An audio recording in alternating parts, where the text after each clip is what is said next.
সূর্যপুরের অশান্তিতে জালে সিপিআইএম নেতা, উস্কানির অভিযোগে গ্রেফতার লাহেক আলী। সিপিআইএম নেতাকে গ্রেফতার করেছে বারুইপুর থানার পুলিশ। বারুইপুরে নাবালিকার মৃত্যুর পর তুলকালাম। সূর্যপুরে অশান্তি ও গণপিটুনিতে উস্কানির অভিযোগ সিপিআইএম নেতা লাহেক আলীর বিরুদ্ধে। লাহেক আলীর বিরুদ্ধে উস্কানির অভিযোগ। আরো একবার আপনাদের জানাই,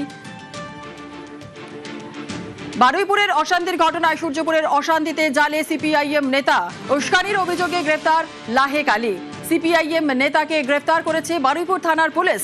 বারুইপুরে নাবালিকার মৃত্যুর পর তুলকালাম। সূর্যপুরে অশান্তি, গণপিটুনিতে উস্কানির অভিযোগ। সিপিআইএম নেতা লাহেক আলীর বিরুদ্ধে উস্কানির অভিযোগ। অর্পণ রয়েছে আমাদের সঙ্গে, আরো বিস্তারিত জানাবে অর্পণ। নাবালিকার মৃত্যুর পর আমরা দেখেছিলাম তুলকালাম পরিস্থিতি তৈরি হয়েছিল। সূর্যপুরে অশান্তি, গণপিটুনিতে উস্কানির অভিযোগ। সিপিআইএম নেতা লাহেক আলীকে গ্রেফতার করা হয়েছে। আর কি তথ্য উঠে আসছে, আর কি কি অভিযোগ রয়েছে এই লাহেক আলীর বিরুদ্ধে?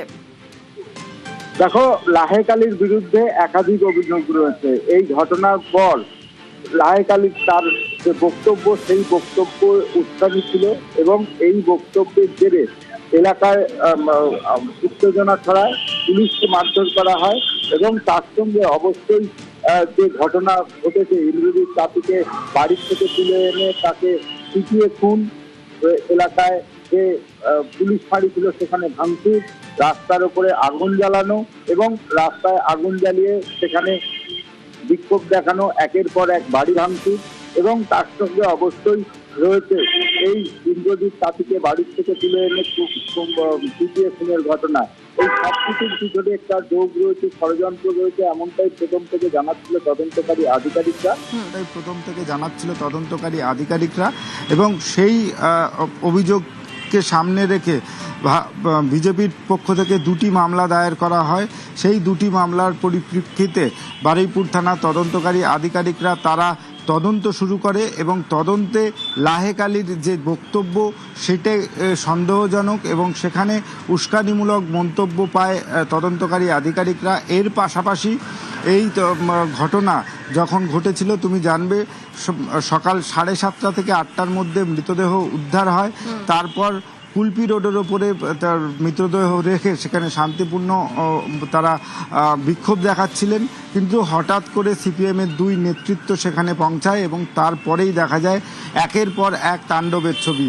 এই তাণ্ডবের পিছনে লাহেক আলীর উস্কানি রয়েছে। লাহেক আলীর নিজে দাঁড়িয়ে থেকে ঘটনা যে রেল লাইন অবরোধ এবং তারপরে যে একের পর এক আক্রমণ, সেই আক্রমণের নেতৃত্ব দিয়েছে এমনটাও তথ্য পুলিশের কাছে আসে। এবং গতকাল রাত্রে এসআইটির সদস্য এবং বেঙ্গল এসটিএফের সদস্যরা তারা লাহেক আলীর বাড়ির থেকে তাকে গ্রেপ্তার করে এবং নরেন্দ্রপুর থানাতে তাকে রাখা হয়েছে।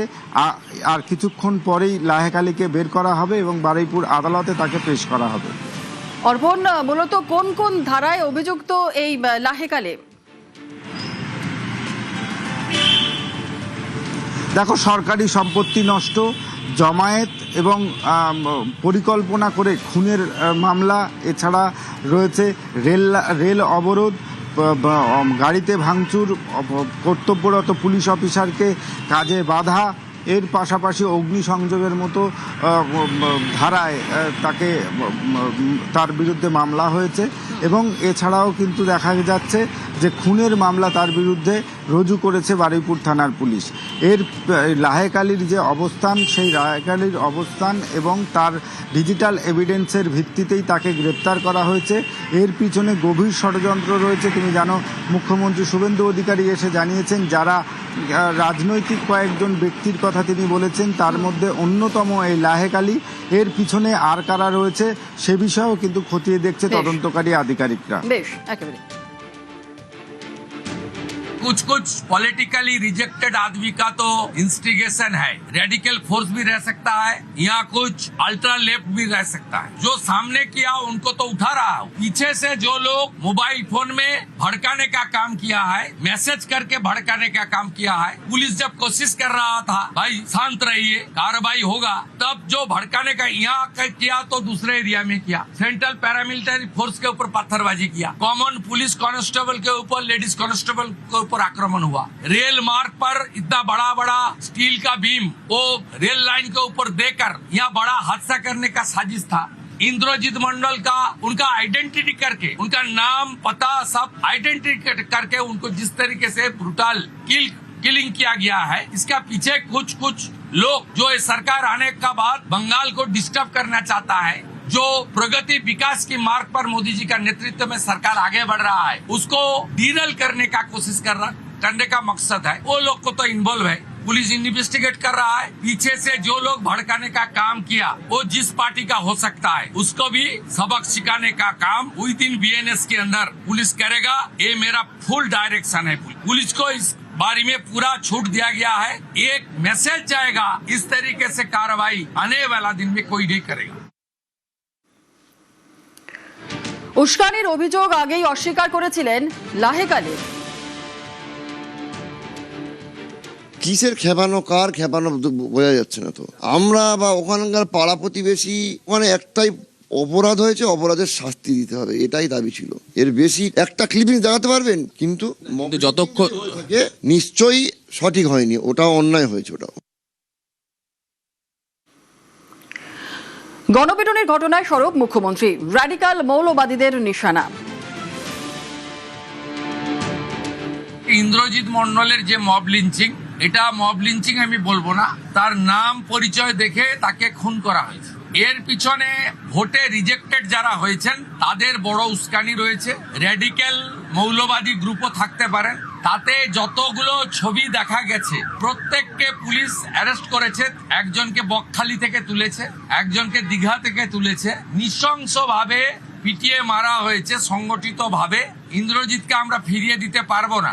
ইন্দ্রজিতের প্রত্যেকটা খুনি সমানভাবে ওই একরত্তি ছোট্ট কন্যার খুনিরা, শারীরিক নির্যাতনকারীরা যেভাবে আমি কথা দিয়েছি কাস্টডি ট্রায়াল হবে, ইন্দ্রজিতের খুনিদেরও তাদেরও খুব চূড়ান্ত চরম ভারতীয় ন্যায় সংহিতাতে যে শাস্তি আছে পাবে। লাহেক আলীকে অ্যারেস্ট করার পরে যেটা আরো খুব ভালোভাবে দেখার দরকার আছে যে এতদিন ধরে যারা এই পুরো ঘটনাটাকে ইনস্টিগেট করতো, মানে বিভিন্ন জায়গায় এই একই প্রোপাগান্ডা নিয়ে পশ্চিমবঙ্গে এতদিন ধরে ল অ্যান্ড অর্ডারকে ডিস্টার্ব করছে, তাদের কিন্তু ভূমিকাটা সামনে আসবে।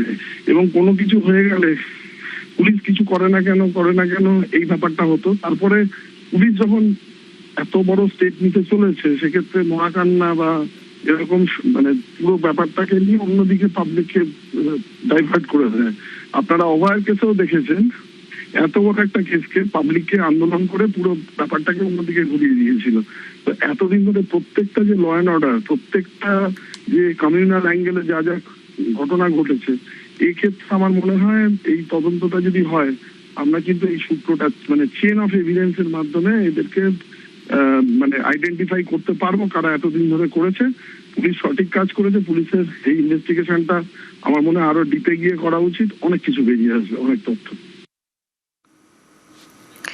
রাজনৈতিক উদ্দেশ্যে গ্রেফতারির অভিযোগ সুজন চক্রবর্তীর।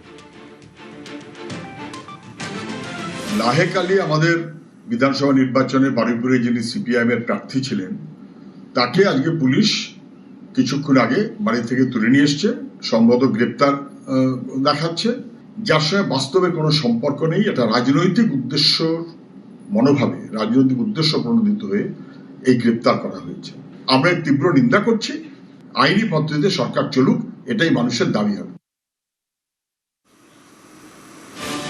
আর এই গোটা বিষয় নিয়ে কি বলছেন দিলীপ ঘোষ, শোনাবো। সূর্যপুরে যে ঘটনা ঘটেছে দুর্ভাগ্যজনক, এবং সরকার এবং পুলিশ তার যোগ্য ব্যবস্থা নিচ্ছে। কিন্তু এই সুযোগটাকে কাজে লাগিয়ে যারা বিশৃঙ্খলা তৈরি করেছে, সম্পত্তি নষ্ট করেছে, অসামাজিক শক্তিকে কাজে লাগিয়েছে, তারাও সমান অপরাধী। সেজন্য তাদের বিরুদ্ধে ব্যবস্থা হবে, সেটা আমাদের মুখ্যমন্ত্রী বলেছিলেন এবং সেই কাজ শুরু হয়েছে।